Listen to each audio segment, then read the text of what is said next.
reign of chaos has come at last. 2,000 years later.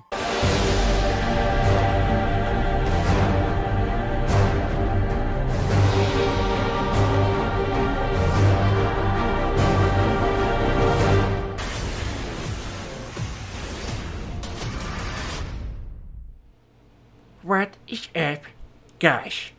PK here. Now, apologies for the delay, but I was unable to finish it this weekend. Now, you'd think, after 2 years of making videos, that, like, my estimations of just approximately how much time I need to finish any given video would be just slightly better, you know, just a tiny improvements, right? But no, I might as well just be guessing at this point. Like, for real. Like, the amount of hours I had to sit in paint, just with emptiness in my soul, just to cut out these rectangles. Like, it was a lot of, there was a lot of prep work for this video, but now I have them. Now I can use them for other videos, so that's great. But it was a behemoth of a video. It was a lot of work, but I really hope you guys enjoyed. We're gonna go into everything from melee weapons, when you should upgrade them. We're gonna look at every individual boon in the game, put them on tier lists, talk about their synergies, all the good stuff. And yeah, that's pretty much all I'm gonna say here. Become a member today, down below, if you want to support the channel. Yes. And other than that, I just hope you guys enjoy the video, and I'll see you at the end. So first things first, I thought we should start out with a little correction to part 1 of this guide, in which I told you guys that strength pots, although they were spawnable via the talent from the 𝒮𝔞𝔤𝔢𝔯𝒮𝔮𝔞𝔤𝔢, weren't functional, because at the time that was true. However, Fatshark has since implemented a patch, part of which regained functions to all 3 of the normal potion types in the Chaos Wastes. Although currently there's still no method to obtain neither speed pots nor concentration pots on the official servers, but hypothetically all 3 potion types now work, including the strength pot, which is great news because, you know, using a talent to spawn bottles of piss is not really exactly useful.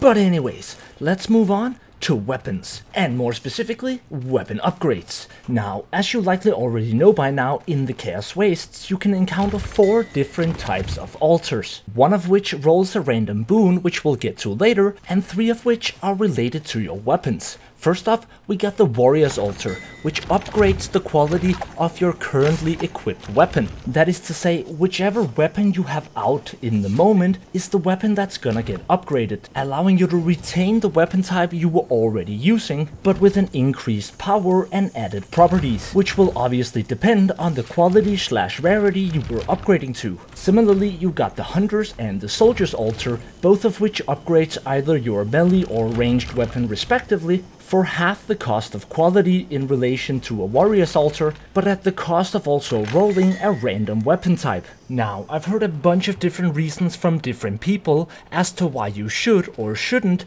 upgrade your weapon at any given point, and I'm afraid there's no getting around the fact that it depends. However, with that said, there are certain strategies that make more sense than others in general. But before we can get to that, I think the first thing you need to understand is that in a perfect world, we would only upgrade each weapon once, going straight from a white 450 power to a red 700 power. The reasoning being that the price of any given upgrade isn't dependent on your current weapon quality, and would thus be the cheapest guaranteed way to end up with 2 red weapons of a specific type. However, in practice, this is not the most effective strategy for a couple of different reasons. The most obvious of which is having 450 power on both weapons and 0 properties for something like 2/3 of the entire adventure. Not to mention the fact that in some cases it might not even be the best financial decision, since you can roll a property called Pilgrim's Coins, increasing the amount of coins you obtain throughout the Chaos Wastes. And whilst the question of what is the best strategy is definitely up for debate, here's what I think you need to consider in order to make the best and most informed decision. Firstly, you need to determine the importance of your specific weapon type. Now, this will vary greatly from hero to hero, class to class, and even player to player. But a good way to get at it is to think about the best and worst case scenario for any given class. For example, whenever I'm playing on a shade, I'm not really too worried about my ranged weapon, because I know that there's no such thing as a bad ranged weapon on the elf. Don't get me wrong, the swift bow is by no means as good as the moonfire bow, but there's no scenario in which I feel like I end up with an unviable ranged weapon that can't get the job done. And thus, if I were to see a hunter's altar on the third map, I would be way more inclined to actually take that risk, saving 160 coins and getting a red weapon really early on. However, if we were talking about my melee weapon, I would do no such thing, because on the elf, it's so important that you have a proper melee weapon, and the worst case scenario for your melee weapon would be something like the one-handed axe, which is quite frankly suboptimal even at the best of times. And whilst you may not feel the same certainty regarding all of the ranged weapons for any given hero, I'd still say that in general, it's way better to take a risk on your ranged weapon than it is on your melee weapon, because your melee weapon has to be something you're comfortable with. That's what keeps you alive, whereas your ranged weapon is an offensive tool. And whilst there are certainly suboptimal ranged weapons, it's way more important for your survivability that you have a melee weapon you feel comfortable with. However, this is not a strategy I would employ in every case. For example, if I was playing a battle wizard with famished flames, there is no scenario in which I would roll on my ranged weapon. The reasoning being that you might end up with something like a bolt staff, which doesn't even have a dot to apply. And worse yet, is highly dependent on single target damage, which you have now reduced by 30% via the talent Famished Flames, which is not great. What I'm trying to say is, some builds are highly specific and highly dependent on the weapon type, and are thus not worth the gamble of getting a random weapon type, even with the added benefits of an early red at half the cost. Which brings us to the second thing you need to consider, which is the property Pilgrim's Coins, which can be absolutely invaluable, especially if obtained early on. So keeping all of this in mind, we're left with a situation where we want to A, try to maximize the odds of obtaining the property Pilgrim's Coins, B, we want to get all the way to red weapon quality as cheaply and efficiently as possible, in other words, in as few iterations as possible, and C, we want to minimize the risk of ending up with a weapon that we're uncomfortable with.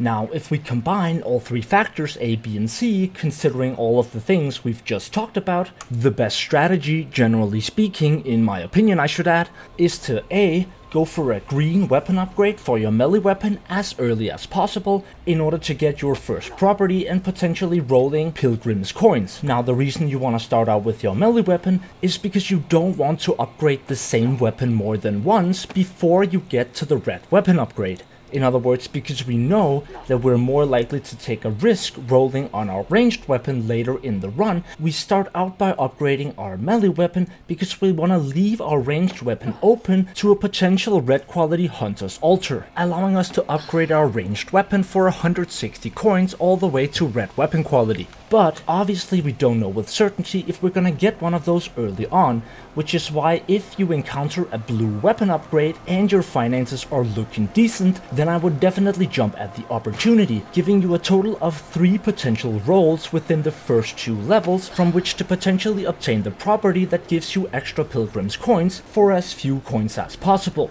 Now, in any scenario where you do roll extra Pilgrim's Coins, you're likely to have the finances to jump at the first opportunity to upgrade your weapon to a red quality, whereas in any case where you don't obtain extra Pilgrim's Coins, you have those extra properties to push you a little bit further, and hopefully far enough, to make it all the way to the first iteration of the Citadel, at which point sufficient coins should be available regardless, allowing you to upgrade whichever weapon you currently have at the lowest quality, all the way to a red unique, which, as we're all familiar with, comes with maxed out property rolls, as well as an extra trait. Now, with the Chaos Wastes came a bunch of new traits that are exclusive to the roguelike game mode and thus not available in the conventional adventure mode. In other words, there's a bunch of new traits that you may not have seen or heard about before, since there's no method by which you can selectively try to obtain any given one of them. At the moment, it's all up to chance. Which, by the way, Fatshark, just in case you're watching, I really do think that shrines should have some method by which you could reroll the properties on your weapon,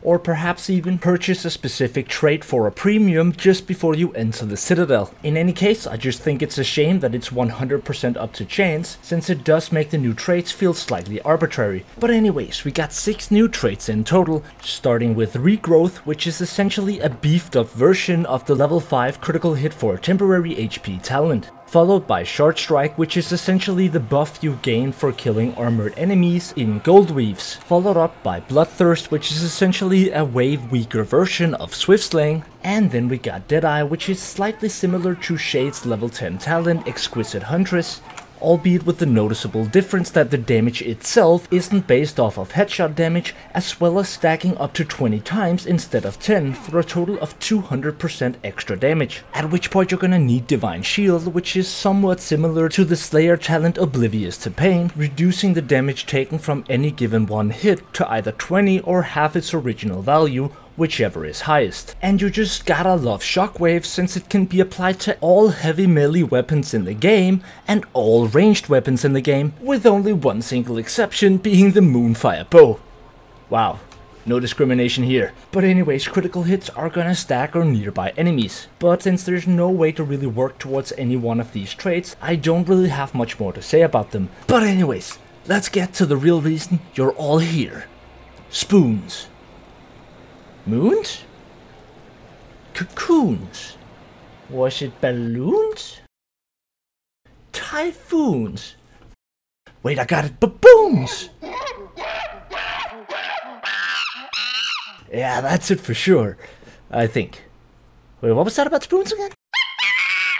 Anyways, Boons, not to be confused with the deadly weapon nor our really close primate cousins, is the very backbone and essence of what makes Chaos Wastes a great game mode. And they're categorized into 3 different rarities and or qualities, whatever you want to call it, the first of which is listed as rare, the second as exotic, and the third as unique. And they encompass a variety of different buffs and abilities, which include but are not limited to your talent pool. Now, regardless of which class you are playing, your level 10, 20 and 25 talents are all gonna be listed as rare. Your level 5 and 15 talents, aka your stagger and temporary HP talents, are listed as exotic, and your level 30 talents, aka your career ability talents, are listed as unique. Now, the reason this matters is because each rarity has a specific probability associated with rolling any given one boon. That is to say, every time you spend 200 Pilgrim's coins in order to purchase one random boon, the odds aren't entirely random. In fact, there's an exactly 60% chance you're gonna end up with a rare, a 30% chance you're gonna end up with an exotic, and a 10% chance you're gonna end up with a unique. That is to say, 60, 30 and 10% respectively represents the probability associated with each rarity, meaning any given one roll for a boon will come out as an unspecified exotic 30% of the time or an unspecified unique 10% of the time, and so on and so forth. You get the idea. The important part is that these probabilities are distributed equally both in shrines, altars and chests of trials, which in fact makes it all the more astonishing to think about how somehow I managed to roll not 1, not 2, but 3 uniques. That's 1 in 1,000, and still, on a shade, somehow I was left with absolutely nothing useful, which should be nearly impossible. Unfortunately, I didn't record my own microphone at the time, but I think my team's reaction when I told them says it all. Oh my god. Thank you, team. I appreciate the emotional support. But in any case, on any given one shrine, you have exactly 40% chance to roll a unique is what I would have said if I was dumb as fuck. But I'm not. Really? You thought I was that stupid? I mean, come on guys.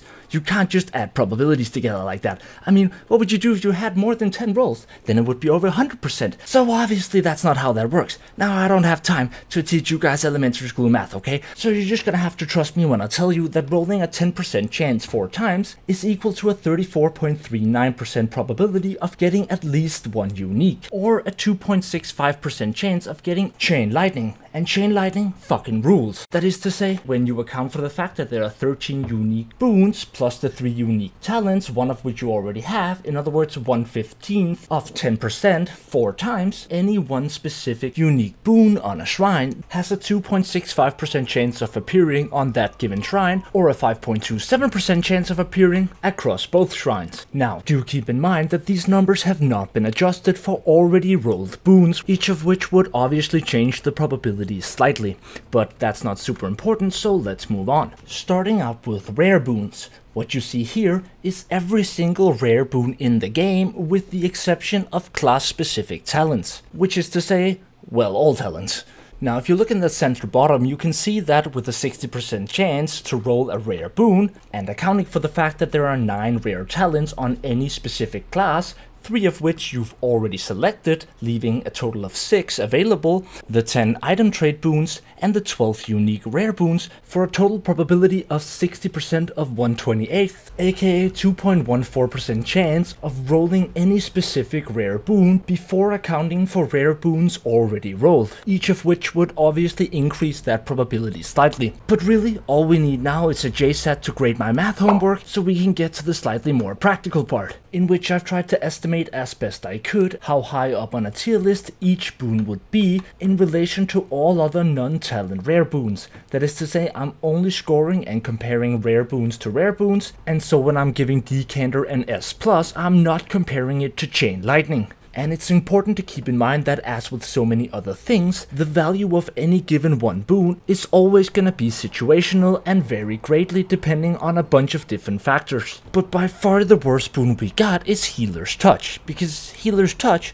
is essentially just a worse version of Homebrewer, which with its 25% chance not to consume a potion is not really that great either. Now, moving from the trash tiers to the lower mid tiers, we got some of the damage reduction talents that are based off being either incapacitated or standing still, neither of which is very practical since you are pretty much trying to avoid both of those scenarios. In the mid to high tier, we got 2 boons that increase your range capabilities whenever you pick up ammunition, which is obviously dependent on being able to pick up ammunition. But assuming you can, you also got a boon such as 𝒮𝔴𝔞𝔤𝔢𝔯𝔞𝔥, which is an absolutely great boon for keeping your health at maximum capacity at all times, essentially turning ammo crates into boxes of healing. But we do have a couple of familiar faces in the top tier, such as Sparkskin or Boon of 𝒮𝔞𝔢𝔯𝔞𝔥, both of which provide great survivability and are highly versatile because they're universally useful pretty much across all classes. And in the very top tier, we got a couple of ways to reduce your career ability cooldown, although the intrinsic value from 𝒮𝔴𝔞𝔤𝔢𝔯𝔮𝔥 duty, or however you pronounce it, seems to be slightly higher than the others, not to mention Decanter, which is certainly one of the universally strongest boons in the rare category. Lastly, before moving on to the exotics, we got Jaff's Reaping, which is a boon with no downsides and a potential upside of 15% increased melee power. But let's move on to something way more exciting, and that's the exotic boons, all of which, again with the exception of talents, have been listed here. Now, starting off in the very bottom tier, we got Renald's Surprise, which is sort of a meme boon and albeit hilarious, isn't very good. On top of that, we got a boon which is Planning for Failure that only activates when your whole team is incapacitated, and one that shares damage above 75% health, which I just don't find to be very useful. Moving on to a couple of boons which I've marked F/F, which essentially just means that they can be both amazing in some circumstances or absolutely useless and even horrific in other circumstances. Like permanent health based off of damage over time effects is amazing if you're playing on the Battle Wizard, but it's horrific on pretty much any class that doesn't have a damage over time effect. Then you got the Parry boon, which is entirely dependent on also rolling a different specific boon in order to have any effect at all. And lastly, of course, you got the meme talent Gork's or Mork's Might, which I genuinely think has an insane amount of potential, albeit in most cases for most people most of the time, I think it's pretty much just a suicide sentence, because you really need to practice that mechanic if you don't want to go straight off a cliff. Moving on to the D tier, we got 2 boons that I feel fairly arbitrary about. I don't think they're that amazing, I don't really think you notice them that much,